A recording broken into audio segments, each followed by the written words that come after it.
मैं इस वक्त एशिया की सबसे बड़ी फल मंडी आज़ादपुर मंडी में मौजूद हूँ, जहाँ पर काफ़ी संख्या में फल आयात निर्यात किए जाते हैं। आपको बता दें कि पाकिस्तान और भारत का युद्ध 4 दिन तक चला और इस युद्ध के समाप्त होने के बाद जिस तरीके से जानकारी आई कि तुर्की ने पाकिस्तान की मदद की है, उसके बाद से भारत में व्यापारियों का अलग ही एक सोच निकल के सामने आई। उनका साफ तौर पे कहना है कि जो हम सामान तुर्की से खरीदते हैं उसे हम खरीदना बंद कर रहे हैं। जो लोग तुर्की में घूमने जाते हैं उन्होंने अपने प्लान को, अपनी जर्नी को रोक दिया है, क्योंकि साफ तौर पर भारत को ये बिल्कुल पसंद नहीं आया कि तुर्की ने पाकिस्तान की मदद की। शायद इसीलिए फलों के इस मंडी में मैं आपको दिखाने जा रहा हूं कि ये तुर्की का, ये आप सेब देख सकते हैं जो कि तुर्की से भारत ख़रीदता है और भारत में इसकी काफ़ी डिमांड है। बिना वक्त ज़ाया किए इस पूरे आज़ादपुर सब्जी मंडी में सेब के खासियत रखते हैं, सबसे स्पेशलिटी है इनकी यहाँ पे। सर क्या कहेंगे, ये जो तुर्की का सेब है, इसके बारे में पहले बताइए कि क्या निर्णय आप लोगों ने लिया है। इन दिनों खबरें चल रही हैं कि आप लोगों ने साफ तौर पे काफ़ी नाराज़ हैं आप लोग। जी, आपकी बात बिल्कुल ठीक है कि टर्की ने हमारा साथ नहीं दिया बिल्कुल भी, लेकिन जो हमारे, जैसे हम तो इसको माल को मंगाते नहीं हैं, बाहर से जो लोग दूसरे हैं मंगाने वाले वो कोई और हैं, तो उन्होंने डिसीजन लिया है कि माल नहीं तुर्की से आएगा और सेब यहाँ नहीं बिकेगा। तो मेरे हिसाब से डिसीजन कुछ हद तक सही है, कुछ हद तक गलत है। गलत इसलिए है क्योंकि भारत पूरी तरीके से सेब का प्रोक्योरमेंट, सेब की ग्रोथ अभी नहीं कर पाया। 12 महीने हमारे को कश्मीर, 12 महीने शिमला में अवेलेबल नहीं होता, और सेब एक ऐसा फल है जिसे हमें चाहिए ही चाहिए, हर घराने में चाहिए सेब खाने के लिए, ठीक है ना। तो टर्की एक ऐसा शहर है जो 12 महीने पूरे आपको सेब को प्रोवाइड करवाता है। तो अब देखिए, जंग से नुकसान तो हो रहा है सभी को, हमें भी नुकसान है।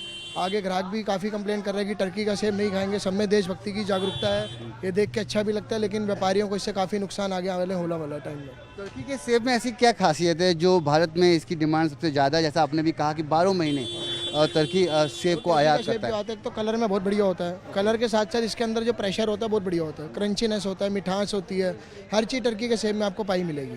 और जी, इनका रेट क्या है? टर्की का आज का बाजार जो है वो 210 से 220 रुपये किलो दिल्ली में बिक रहा है।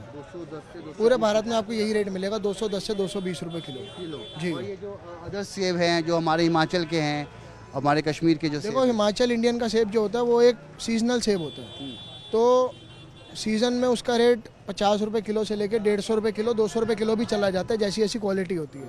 तो अभी फ़िलहाल उसका सीज़न ख़त्म हो चुका है, उसकी क्वालिटी उतनी मिल नहीं पाएगी आपको जो इम्पोर्टेड फ्रूट की मिल पाएगी, यानी कि जो टर्की की मिल पाएगी। इसमें कुछ लिखा हुआ है टर्की का? नहीं, इस पर टर्की का आपको सिर्फ स्टिकर पे लिखेगा, ये लिखा हुआ है ना एड्रेस, आपको टर्की का दिखेगा। अच्छा अच्छा, जी, यहाँ पे एक्सपोर्टर पे।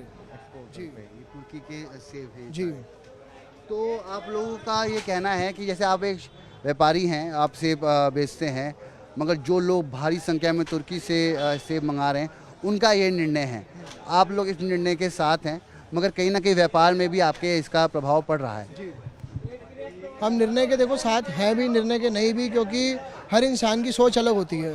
हम ये नहीं कहेंगे टर्की का हर आदमी गलत है जिसने भारत का साथ नहीं दिया, और हम ये भी नहीं कहेंगे भारत का हर आदमी सही है जिसने टर्की का साथ दिया। तो ये सोच के ऊपर वहाँ पे डिपेंड करता है। लेकिन अब जैसे हमारे को दिखाया जा रहा है टीवी पे, जो बिल्कुल सच होगा कि टर्की ने भारत का साथ नहीं दिया, तो उस हिसाब से तो टर्की से हर चीज़ बंद कर देनी चाहिए।